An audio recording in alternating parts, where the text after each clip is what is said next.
ចាបងបងអត់ត្រូវថែខ្លួនដែរបងឥឡូវបងគ្មានអ្វីជូនអូនទេមានតែកម្រងផ្កានេះជូនអូនដើម្បីចាក់ពីទឹកស្មោះរបស់បងចាបង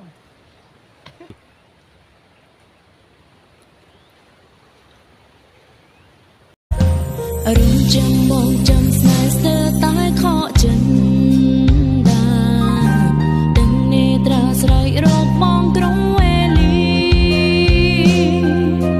រៀងចាំបងចាំ